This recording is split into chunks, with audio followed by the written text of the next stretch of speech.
Minha irmã me tratava como uma babá gratuita, então eu mostrei a ela o quão caro o gratuito realmente podia ser. Desde o momento em que minha irmã mais velha ficou grávida, ela decidiu que eu deveria pausar minha vida para cuidar do filho dela. Não importava se era feriado ou até o meu próprio casamento, ser a babá dela era a prioridade, e eu precisava entender isso. O senso de direito da Trisha começou antes mesmo do bebê nascer. Ela apareceu no meu apartamento uma noite com uma pasta organizada por cores, daquelas que você esperaria de alguém planejando uma fusão corporativa, não cuidados infantis. Ela abriu e começou a explicar minha nova escala de babá. Terças e quartas-feiras à noite seriam os meus turnos noturnos, porque eram as noites de folga dela. De sextas a domingos, eu ficaria com os turnos da manhã para que ela pudesse dormir até mais tarde. O dia de Natal estava marcado em vermelho brilhante, com cobertura o dia inteiro escrito em sua letra caprichada. Eu ri quando vi aquilo, achando que era alguma piada elaborada, mas ela não riu. Seu rosto permaneceu sério como pedra enquanto ela batia no calendário com a unha feita. Isso não é engraçado, ela disse, com a voz afiada. Preciso saber que você está comprometida com isso. Na semana seguinte, ela postou no Facebook sobre como era abençoada por ter família disposta a ajudar. Ela me marcou numa longa publicação sobre como eu já tinha concordado em ajudar a criar o bebê dela. Meu celular explodiu com mensagens de parentes comentando sobre como eu era uma tia maravilhosa. A tia Sara escreveu sobre como queria ter tido esse tipo de apoio quando os filhos dela eram pequenos. A esposa do primo Mike comentou sobre a importância dos laços familiares. Quando liguei para perguntar o que diabos ela estava pensando, ela disse que a mamãe já sabia do acordo e mamãe sabia mesmo. Ela me ligou naquela noite para me lembrar que família ajuda a família com aquele tom de decepção que ela tinha aperfeiçoado ao longo dos anos. Depois que o bebê nasceu, as coisas passaram de irritantes a insanas. Quando o pequeno Mason tinha 6 meses, Trisha apareceu no meu trabalho no meio de uma apresentação para clientes. Alguém bateu na porta da sala de conferência e fez sinal de emergência. Meu estômago revirou, achando que algo terrível tinha acontecido.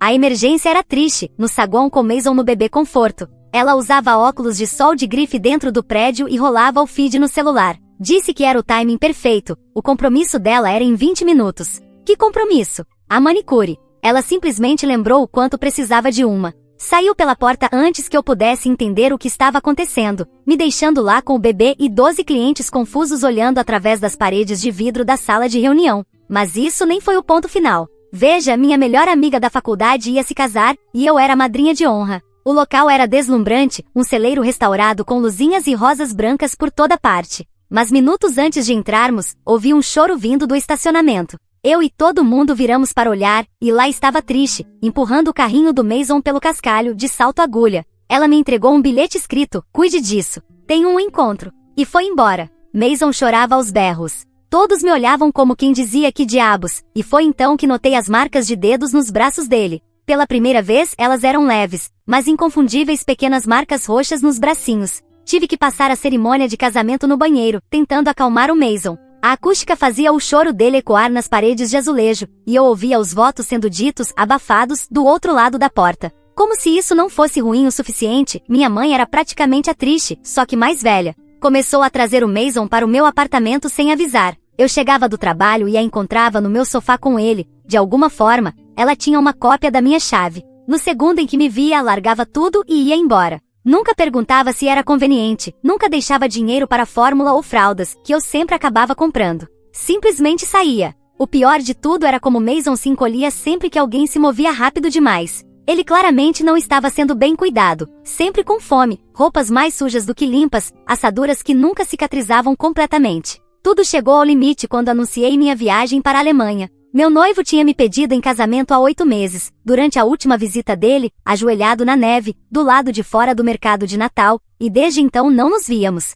A distância estava nos matando, e eu tinha economizado cada centavo para a viagem, pulando almoços e fazendo horas extras por meses. Quando contei à família no jantar mensal, a reação da Trisha foi imediata. Ela reservou as próprias férias para as mesmas datas. Riu durante o jantar, dizendo, acho que você vai ter que remarcar já que ela já tinha pago o sinal. Mostrou para todo mundo o e-mail de confirmação no celular como se fosse algum lance genial de xadrez. Mamãe assentiu, dizendo que a família veio em primeiro lugar e que eu podia ver meu noivo a qualquer momento. Eles já tinham toda a minha escala de babá planejada, discutindo isso por cima do assado como se eu nem estivesse ali. Lembro-me de estar furiosa, minhas mãos tremendo enquanto eu colocava meu garfo na mesa. E pela primeira vez, eu disse não. Eu não cuidaria da criança. Eu tinha minha própria vida para viver. Eu deveria ter percebido, pelo jeito rápido com que disseram que tudo bem e que encontrariam outra pessoa, que havia algo planejado. O jeito como trocaram olhares deveria ter sido meu aviso. Não tive mais notícias deles até o dia do meu voo. Acordei às 4h47 com gritos arrepiantes do lado de fora da minha porta. Fiquei apavorada, o coração batendo forte enquanto pegava meu celular para ligar para a emergência.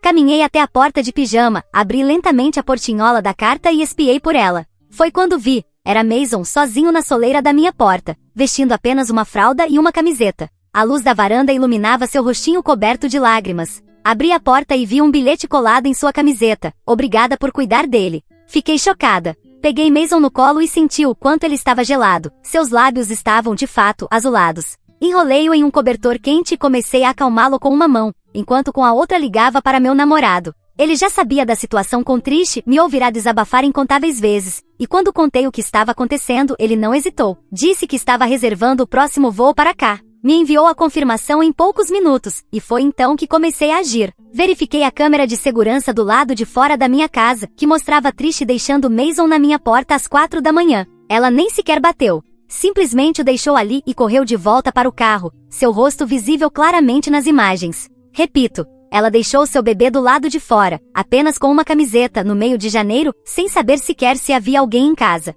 A temperatura era de -2 graus Celsius, segundo meu celular. O Serviço de Proteção à Criança, CPS, chegou em minutos. A assistente social olhou os hematomas de Mason e as imagens da câmera e imediatamente solicitou a remoção emergencial. Levaram Mason naquela manhã, enrolado num cobertor do CPS, sua mãozinha estendida enquanto o carregavam até o carro. Trish me mandou uma mensagem quando desembarcou, perguntando como ele estava. Quando respondi, fingindo que estava tudo bem, ela reagiu com um curtir. Não tive notícias dela durante as 2 semanas inteiras, nenhuma mensagem, nenhuma ligação. Quando voltou, esperou mais 2 dias inteiros antes de aparecer para buscá-lo. Estava bronzeada da viagem, vestindo uma roupa nova que provavelmente custava mais que 1 mês de creche. Perguntou por que não via Mason em lugar nenhum. Eu disse que o CPS estava com ele. A expressão no rosto dela passou de confusa para furiosa em segundos. Começou a gritar que eu não tinha o direito, que arruinei a vida dela, que família não faz isso com família. A voz dela falhou na última palavra. Mamãe chegou 20 minutos depois.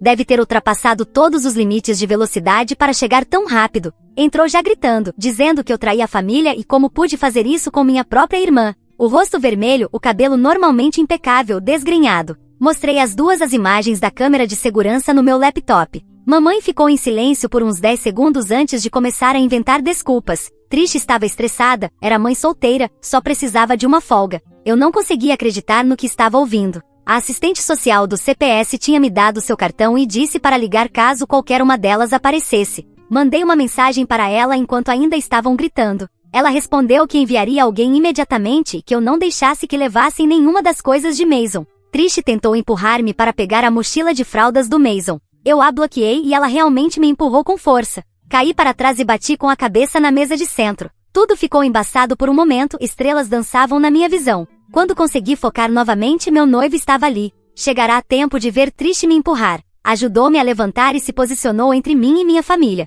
Disse para elas saírem imediatamente ou chamaria a polícia. O sotaque dele ficava mais forte quando estava com raiva, e eu nunca o tinha visto tão furioso. Mamãe tentou apelar para o emocional dele também. Disse que ele não entendia, porque não era da família, que isso era entre nós. Ele apenas pegou o celular e começou a discar. Elas saíram, mas não antes de Trish gritar que isso não tinha acabado, que ela recuperaria o filho e me faria pagar pelo que fiz. A porta bateu com tanta força que os quadros na parede balançaram. Os dias seguintes foram um inferno. Trish e mamãe se revezavam com chamadas e mensagens constantes. Números diferentes apareciam na tela do meu celular a cada poucos minutos. Quando finalmente bloqueei os números delas depois da 100ª ligação, começaram a usar celulares de outras pessoas. Eu atendi achando que era trabalho ou algum amigo, só para ouvir a voz estridente da mamãe exigindo que eu parasse com essa bobagem, ou Trish chorando, dizendo que eu estava arruinando a vida dela. Tia Linda ligou chorando, dizendo que eu estava destruindo a família, a voz trêmula enquanto implorava para eu reconsiderar.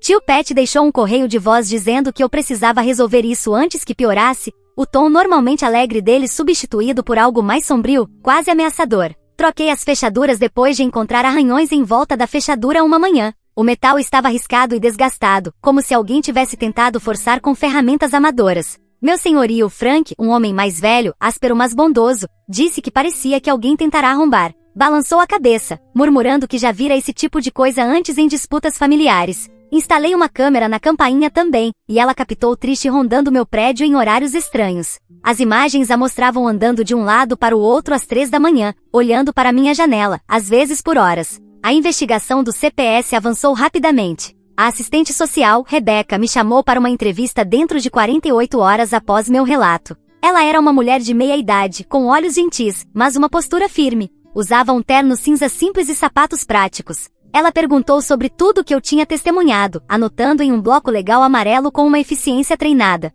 Contei a ela sobre os hematomas que vi nos braços de Mason, marcas de dedos perfeitas que me reviraram o estômago. Descreve o descuido, como Mason estava sempre com fome e sujo, a fralda pesada e sem trocar por horas. Ela sentia como se já tivesse ouvido tudo aquilo antes, fazendo perguntas pontuais de forma gentil, mas persistente. Trish foi obrigada a fazer aulas de paternidade e se submeter a visitas domiciliares. A ordem judicial era clara e inegociável. Ela me mandou uma mensagem de texto do celular de uma amiga dizendo que eu havia arruinado a vida dela e que teve que cancelar a matrícula da academia para pagar os cursos, como se isso devesse me fazer sentir culpada. Continuou dizendo que a instrutora de pilates ficaria decepcionada, que ela perderia todo o progresso. Como se a rotina de exercícios fosse mais importante do que o bem-estar do próprio filho. Meu noivo estendeu a estadia dele sem hesitar. Ele trabalhava remotamente do meu apartamento, montando um escritório improvisado na mesa de jantar. Preparava café enquanto eu lidava com o drama familiar, o cheiro de café fresco se tornou estranhamente reconfortante em meio ao caos.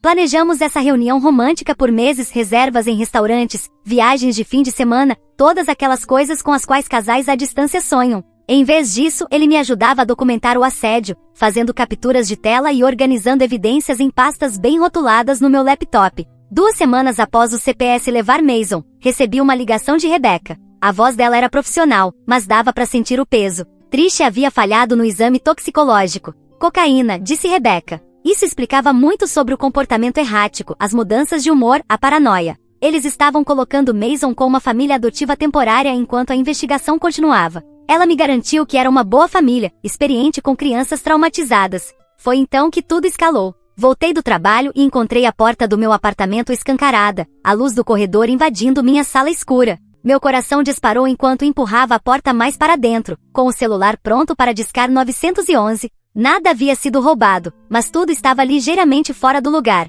Quadros virados com os rostos escondidos, almofadas do sofá de cabeça para baixo revelando desgaste, gavetas da cozinha abertas só o suficiente para serem notadas. Até meus livros estavam reorganizados com os lombos virados para dentro. A mensagem era clara, eles podiam entrar quando quisessem. Chamei a polícia, mas sem provas de quem fez aquilo, tudo que conseguiram foi registrar o caso. O policial, pouco mais velho do que eu, sugeriu que eu ficasse em outro lugar por um tempo. Ele olhou para meu espaço violado com empatia, mas disse que sem câmeras internas ou testemunhas, não havia muito o que fazer. Meu noivo reservou um hotel naquela mesma noite, um bom no centro, com segurança adequada e acesso aos elevadores com cartão-chave. No dia seguinte, mamãe apareceu no meu trabalho. A segurança me ligou dizendo que ela estava lá por causa de uma emergência familiar. Eu sabia que era mentira, mas desci mesmo assim com o estômago embrulhado a cada passo. Ela estava no saguão, abatida sem maquiagem, olheiras profundas, cabelo sujo preso em um coque bagunçado. Envelhecida há anos em apenas semanas. Ela implorou para que eu retirasse minha declaração ao CPS.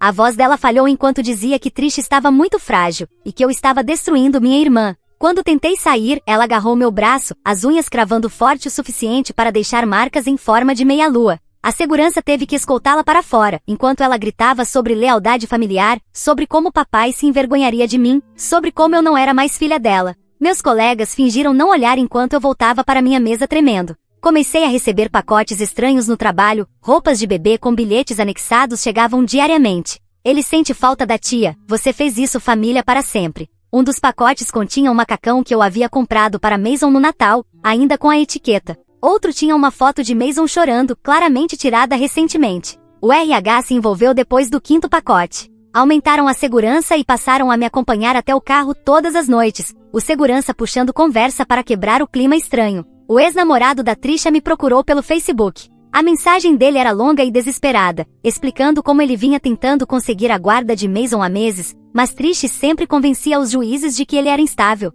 Ele tinha documentação sobre o uso de substâncias dela desde a gravidez. Estava construindo um caso, mas precisava de testemunhas dispostas a depor contra ela. Nos encontramos em uma cafeteria no centro, um lugar movimentado, cheio de testemunhas. Ele parecia exausto, mas determinado, usando uma camisa amassada que sugeria que viera direto do trabalho. Trouxe uma pasta grossa com evidências. Mensagens de texto onde Trish admitia usar drogas durante a gravidez, brincando que Mason seria um bebê tranquilo. Fotos dos machucados de Mason tiradas durante as visitas supervisionadas, cada uma com data e anotações. Prontuários de hospitais quando Mason foi levado após supostamente cair da mesa de troca. 3 vezes, o mesmo pretexto em 3 hospitais diferentes. Ele disse que Trish vinha usando Mason como uma fonte de renda, pensão, assistência do governo, ajuda da família, ela coletava tudo. Tinha gastado toda a herança do papai em menos de 2 anos e precisava de dinheiro para sustentar o estilo de vida, bolsas de grife, jantares caros, finais de semana em Vegas.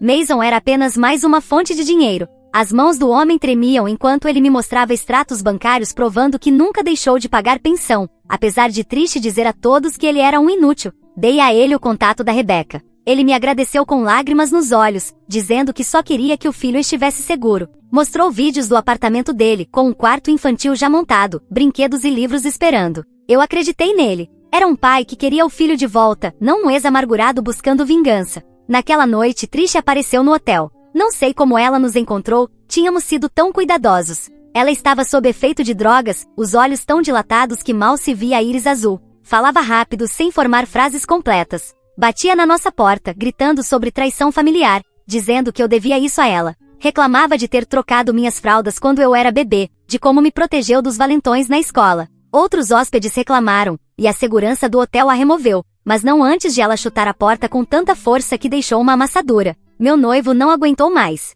Sua calma habitual se quebrou quando ligou para seu advogado na Alemanha, que nos indicou alguém local. No dia seguinte, entramos com ordens de restrição contra Trish e minha mãe. Na manhã seguinte, a advogada, uma mulher firme chamada Patrícia, disse que já tínhamos mais do que evidências suficientes com as imagens da câmera de segurança, mensagens de texto e declarações de testemunhas. Ela já tinha visto casos assim antes, famílias despedaçadas por vícios e pela conivência. A data do julgamento chegou rápido. Trish apareceu parecendo uma pessoa completamente diferente. Estava vestida profissionalmente com um terno azul marinho que eu nunca tinha visto antes, o cabelo preso num coque elegante, maquiagem impecável. Contratou um advogado que argumentou que eu era rancorosa e invejosa da maternidade dela. Mamãe testemunhou que eu sempre fui difícil e rebelde, pintando um retrato de mim como uma encrenqueira instável que guardava ressentimento da Trish desde a infância. Eu exibi o vídeo de segurança que mostrava Mason sendo abandonado. O rosto da juíza mudou completamente, a mandíbula se contraindo enquanto assistia ao bebê sendo deixado no frio congelante. Depois, mostrei as mensagens de assédio rolando por ameaça após ameaça, manipulação atrás de manipulação. As fotos da invasão ao meu apartamento fizeram a juíza se inclinar para a frente, analisando cada espaço violado. Os pacotes recebidos no trabalho, todos cuidadosamente documentados pelo RH. Meu noivo testemunhou sobre ter presenciado Trish me agredindo.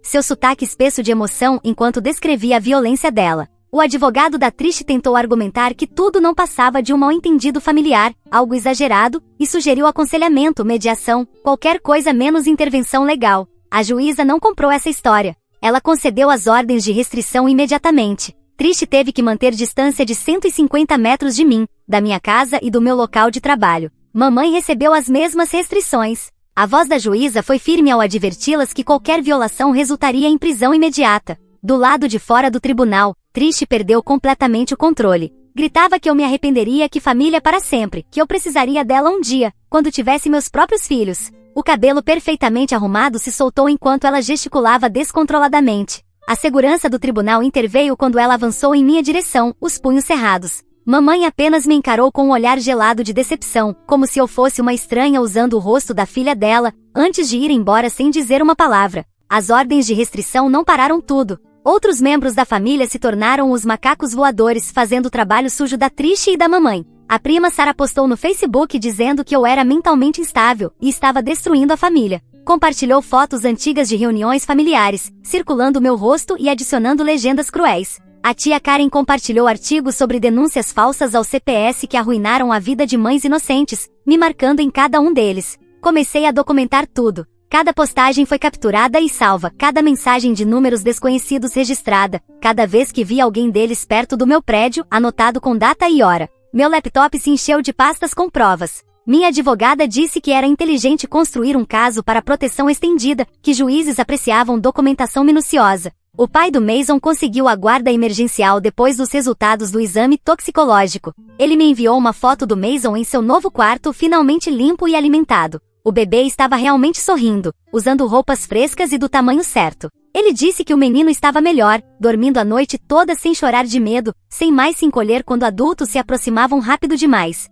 Foi a primeira boa notícia em semanas, e eu chorei na minha mesa, aliviada. Trish violou a ordem de restrição 2 semanas depois. Eu estava fazendo compras, distraída comparando molhos de macarrão, quando ela apareceu no corredor de cereais. Estava abatida, a perda de peso fazia suas roupas parecerem largas. Sua calça jeans de marca era mantida por um cinto no último furo. O rosto estava encovado, as maçãs do rosto salientes sob a pele pálida. Ela começou a me seguir, mantendo distância suficiente para fingir coincidência, supostamente fazendo compras, mas sem me perder de vista. Liguei para o 911 da seção de frutas, as mãos tremendo enquanto fingia examinar maçãs. Ela deve ter percebido, porque saiu antes que a polícia chegasse, abandonando um carrinho meio cheio na área de congelados. Mas a loja tinha câmeras, as imagens mostravam claramente ela me seguindo por 15 minutos, por vários corredores, até voltando quando eu mudava de direção. Essa foi a violação número 1. Mamãe foi mais esperta. Enviava outras pessoas para fazerem o trabalho sujo, mantendo-se tecnicamente dentro dos limites da ordem judicial. A irmã do meu pai, que até então permanecia neutra, de repente começou a ligar falando sobre reconciliação.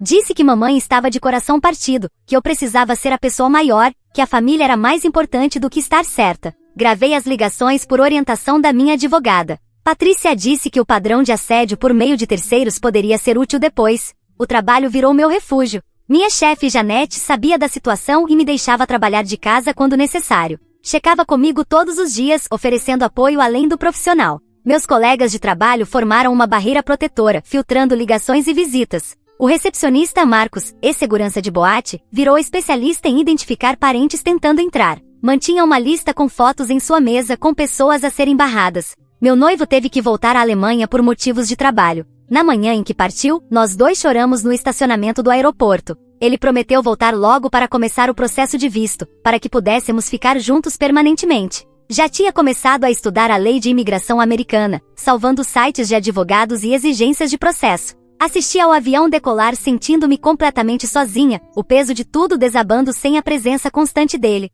Naquela noite encontrei um bilhete sob minha porta. Você não pode se esconder para sempre. Sem assinatura, mas eu reconheci a caligrafia da Trish, a mesma letra arredondada dos cartões de aniversário ao longo dos anos. A câmera da campainha não captou ninguém. Estavam ficando mais espertos para evitar detecção, aprendendo os pontos cegos da câmera. Liguei para Rebecca pedindo uma atualização sobre Mason. Ela disse que ele estava prosperando com o pai. O homem o matriculou numa creche, onde ele estava aprendendo a socializar com outras crianças. Já tinha conseguido atendimento médico para os efeitos da negligência, corrigiu deficiências de vitaminas, agendou dentista, até começou terapia para lidar com o trauma. A família temporária que o acolheu tinha escrito um relatório brilhante sobre a dedicação do pai. Durante as visitas, nunca tinham visto um pai se esforçar tanto para se preparar para a guarda. A audiência final de custódia estava marcada para o mês seguinte. Rebecca disse que meu testemunho seria crucial. Trish estava contestando, dizendo que o pai era abusivo, mesmo sem qualquer prova, que o exame toxicológico estava errado, mesmo tendo sido confirmado 2 vezes.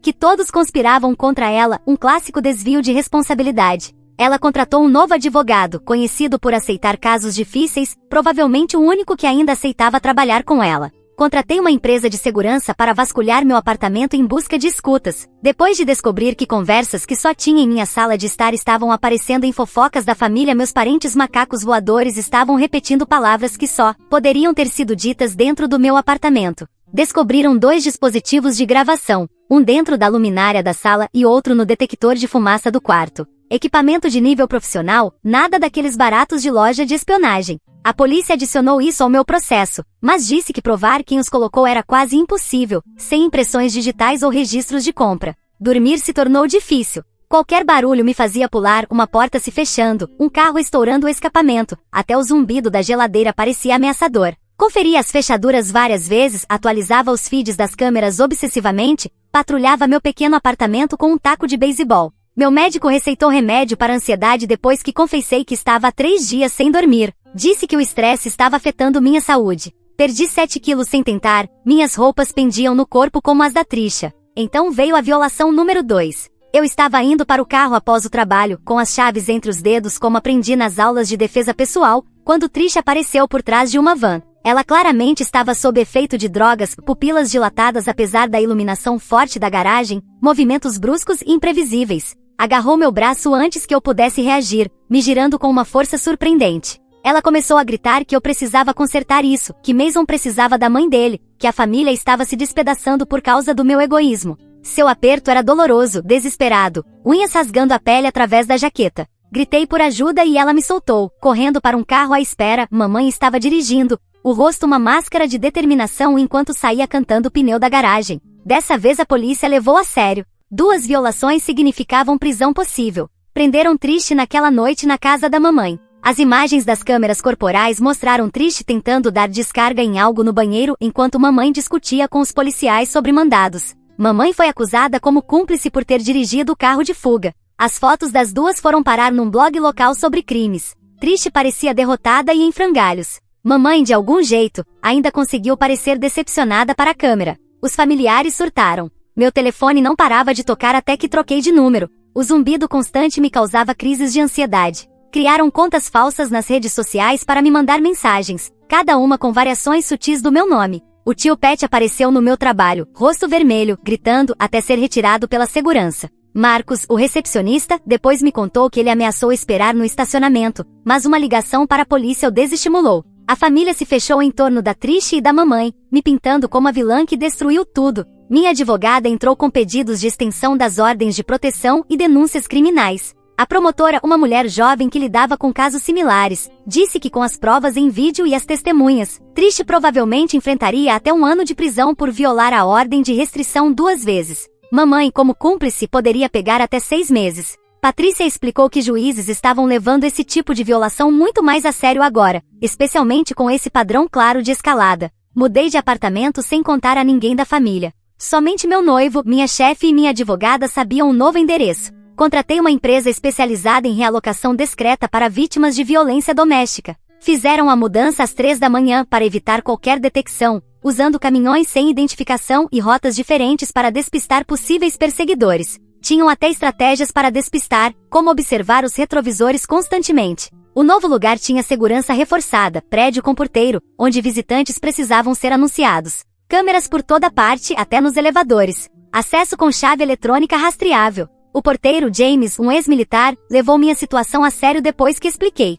Finalmente senti que podia respirar. Meu noivo me ajudou a decorar por videochamada, fazendo o lugar parecer um lar, não um esconderijo. Escolhemos as cortinas juntos, ele segurando opções para a câmera do laptop, direto de uma loja em Berlim. A audiência de custódia do Mason chegou numa manhã cinzenta de quinta-feira. Vesti meu melhor terno, o mesmo que comprei para entrevistas de emprego. Preparei minha declaração com a advogada, praticando até conseguir falar sem chorar. O tribunal estava lotado de familiares do lado da Trisha. Me lançavam olhares de ódio enquanto eu caminhava até o banco das testemunhas. Alguns murmuravam coisas baixas. Ignorei, concentrando-me na juíza, uma mulher mais velha, com cabelo cinza aço e olhos atentos. Testemunhei sobre tudo, o abandono naquela noite congelante, descrevendo como os lábios de Mason estavam ficando azuis. Mostrei as marcas que documentei, hematomas que fizeram várias pessoas no público estremecerem. Negligência que o deixou abaixo do peso e atrasado em marcos de desenvolvimento. O uso de substâncias que presenciei.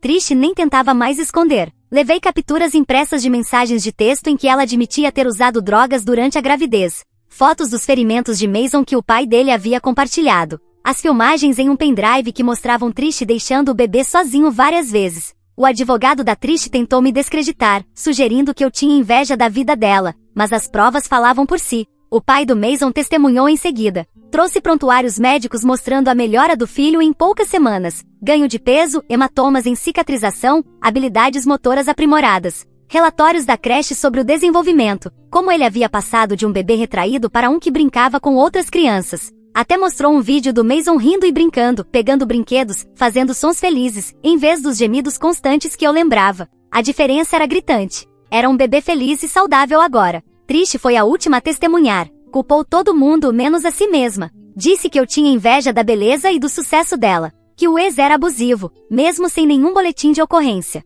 Que o CPS era preconceituoso contra mães jovens. Alegou que as drogas foram plantadas pelo ex. que era uma mãe perfeita que cometeu apenas um erro. Até o advogado dela parecia desconfortável com as mentiras, mexendo nos papéis, evitando contato visual com a juíza. A juíza decidiu imediatamente, guarda total para o pai. Os direitos parentais da Trisha foram encerrados, sujeitos à conclusão de reabilitação e cursos de paternidade. Ela teria que passar em testes toxicológicos por 6 meses antes de sequer poder ter visitas supervisionadas. Os requisitos eram rígidos: reabilitação em regime fechado, terapia semanal, aulas de paternidade, exames regulares de drogas. A voz da juíza era firme ao declarar que a única prioridade era a segurança de Mason. Trish desabou no tribunal, colapso completo, gritando sobre injustiça e conspiração. Precisou ser amparada fisicamente pelo advogado enquanto chorava. Mamãe tentou consolá-la, mas foi contida pelos oficiais do tribunal por causa das acusações pendentes contra ela. Outros membros da família gritaram comigo enquanto eu saía.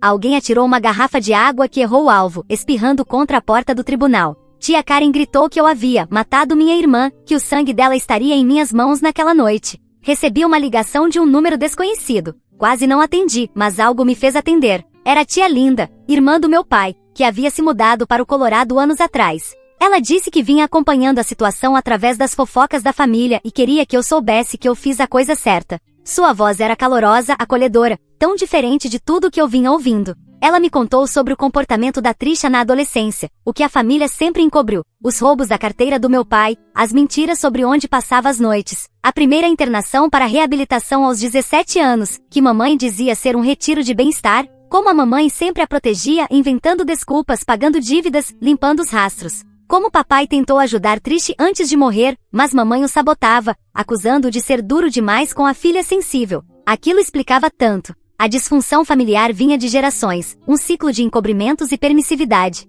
Eles estão com raiva de você por quebrar esse ciclo, disse tia Linda. Por recusar participar da ilusão. Ela disse que estava orgulhosa de mim por ter enfrentado todos. Me deu seu número e disse que eu podia ligar se precisasse de apoio, de alguém que entendesse. Ela mesma havia escapado da dinâmica familiar anos atrás e nunca se arrependeu. Meu noivo iniciou imediatamente o processo de visto. O advogado de imigração disse que levaria meses, mas que no fim estaríamos juntos. Planejamos visitas dele a cada poucos meses até lá, já reservamos voos para o ano seguinte. A distância ainda era difícil, mas ter uma data de reencontro ajudava. Conversávamos todos os dias, ele acordando cedo para falar comigo antes do trabalho, eu ficando acordada até tarde para desejar boa noite. No trabalho fui promovida a analista sênior. Minha chefe disse que apesar do caos pessoal, meu desempenho havia sido excepcional. Notou como eu mergulhei nos projetos, usando o trabalho como escape, e ainda assim entregando ótimos resultados. O aumento ajudaria com os custos legais e do novo apartamento. Finalmente, algo positivo.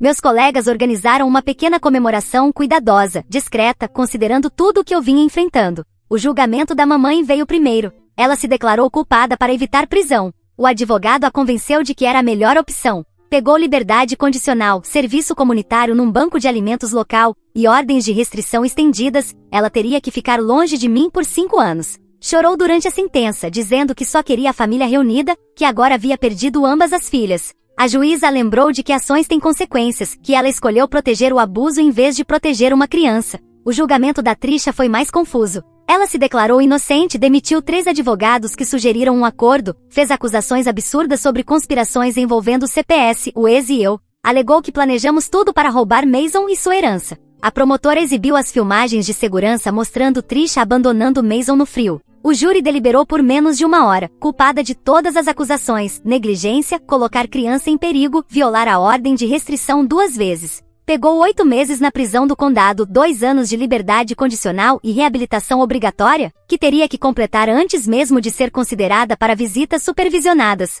A juíza disse que Trisha teve sorte de Mason ter sobrevivido àquela noite, ou as acusações seriam piores. Tentativa de homicídio não estava fora da mesa originalmente. Trish teve que ser arrastada para fora da sala, gritando sobre apelações e injustiça, ainda sem assumir qualquer responsabilidade. Suas últimas palavras foram que eu me arrependeria quando precisasse da família. Mas eu já tinha a família que escolhi, meu noivo, meus amigos do trabalho, tia Linda. Todos eles valiam mais do que laços de sangue com pessoas que escolheram um vício em vez de uma criança inocente. Pensei que aquilo seria o fim. Trish na prisão, mamãe em liberdade condicional, ordens judiciais em vigor. Eu estava errada. 3 meses após o início da pena de Trisha, recebi uma ligação da Rebecca. O pai do Mason havia sofrido um acidente de carro. O motorista bêbado avançou o sinal e bateu em cheio nele. Estava na UTI, com hemorragias internas e costelas quebradas. Mason estava bem, ele estava na creche quando aconteceu. Rebecca disse que precisavam de um lar temporário enquanto o pai se recuperava.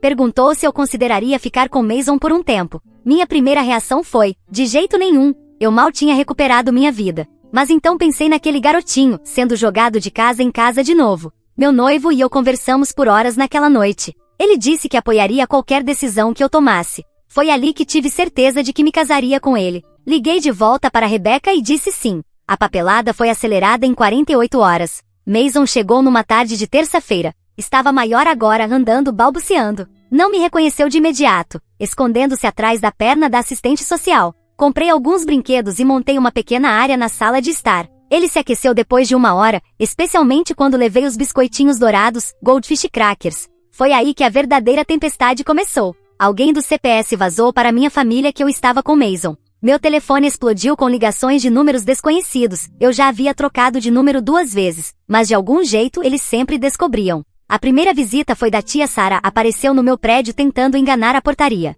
James, o porteiro, me ligou para avisar, e eu a observei pelas câmeras discutindo com ele por 20 minutos. Ela insistia que só queria ver o sobrinho neto, que família deve permanecer unida. Depois vieram as cartas dezenas reencaminhadas do meu endereço antigo. Mamãe escrevendo que Deus me julgaria. Triste de algum jeito, enviando cartas da prisão, dizendo que eu roubei o bebê dela. Parentes distantes que mal conhecia opinando sobre minhas escolhas. Guardei todas em um arquivo, por recomendação da minha advogada. O verdadeiro problema começou quando o primo Mike descobriu onde eu trabalhava. Começou a ligar na linha principal, fingindo ser cliente. Janete teve que mudar nosso sistema de telefonia para filtrar melhor as ligações. Ele deixava mensagens sobre lealdade familiar e sobre como eu estava criando Mason do jeito errado. 2 semanas depois do início do acolhimento, eu estava no parque com Mason quando notei uma mulher nos observando. Ela fingia ler um livro, mas os olhos seguiam cada um dos nossos movimentos. Quando comecei a arrumar as coisas para ir embora, ela nos seguiu. Entrei numa loja movimentada e liguei para o 911.